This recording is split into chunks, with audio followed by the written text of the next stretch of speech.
ஸ்ரீ குருப்யோ நமஹ. எல்லோர் அன்பினையும் பெற்றிட அபிராமி அந்தாதியின் இந்த 56வது பாடலை நாம் பாட வேண்டும்.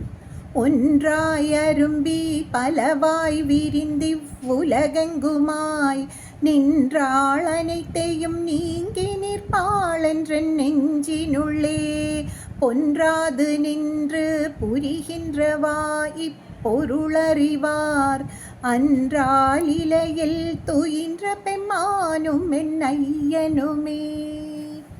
இனி இதன் விளக்கத்தை பார்க்கலாம். ஒன்றாய் என்றால் ஒன்றே ஒன்றுதான். அந்த பரபிரமமான ஒன்றாக இருப்பவள் அம்பாள் என்கிறார் பட்டர். எல்லா தெய்வங்களின் ரூபத்தில் விளங்குவது ஒரு தெய்வம். அந்த தெய்வமே பராசக்தியான ஜெகன்மாதா. பராசக்தியான பரபிரம்மத்திடம் இருந்து வெளியான சக்திகள் நம்மை கவரும் பல தெய்வ வடிவங்களில் காட்சி தந்து அருள் புரிந்து இறுதியில் அவை பராசக்தியிடமே ஒன்றாகி விடுகின்றன.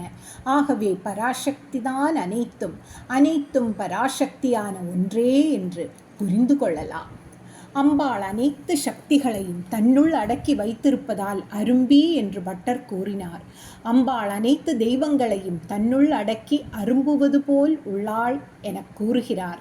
எல்லாவற்றையும் வெளிக்காட்டாமல் அம்பாள் தன்னுள் அடக்கி காட்சி தருகிறாள் என்பதை பட்டர் ஒன்றாய் அரும்பி என கூறுகிறார். பலவாய் விரிந்து இவ்வுலகெங்குமாய் நின்றாள்னு பட்டர் சொல்றார். அதன் பொருள் ஒன்று பலவாகி விரியும் போது பயன்படும். இது மட்டுமல்ல, பெருமையும் பெறுகிறது. ஒன்றாய் அரும்பி அன்னையின் ஏகத்துவம், பலவாய் அரும்பி அன்னையின் அருட்பெரும் கருணை. இவ்வுலகம் எங்கு நின்றாள்? பூராவும் நின்றாள். அனைத்தையும் நீங்கி நிற்பாள் என்று பட்டர் கூறுகிறார். அம்பாள் உலக உயிரினங்களுக்கு உடலாலும் உள்ளத்தாலும் தியாகம் செய்துவிட்டு அறவே நீங்கி இருக்கிறாள் என்கிறார். தியாகம் செய்வது போல் அன்னை அபிராமி எல்லாவற்றையும் படைத்து அதனை நமக்கு நல்கிவிட்டு அவைகளில் ஒரு சிறிதும் பற்று வைக்காமல் நீங்கி நிற்கிறாள் என்கிறார்.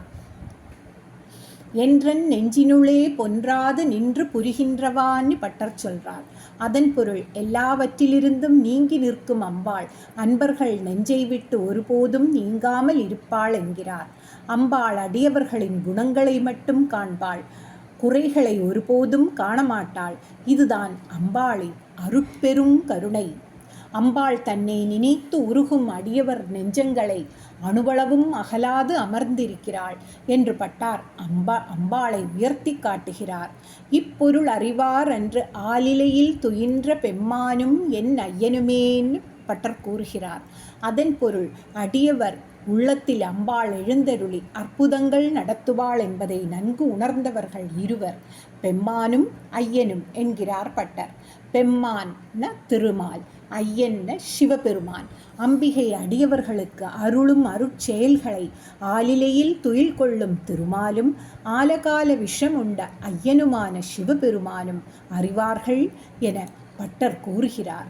அன்னை அபிராமியின் உயர்வுகளை பிறந்த வீட்டு உறவாகிய உடன் பிறந்த சகோதரன் நாராயணன், இந்த வீட்டு உறவினர் கணவர் சிவபெருமான் அறிந்தவர்கள் ஆவார் என பட்டர் கூறுகிறார். ஸ்ரீ அபிராமி அம்மன் திருவடிகளே சரணம்.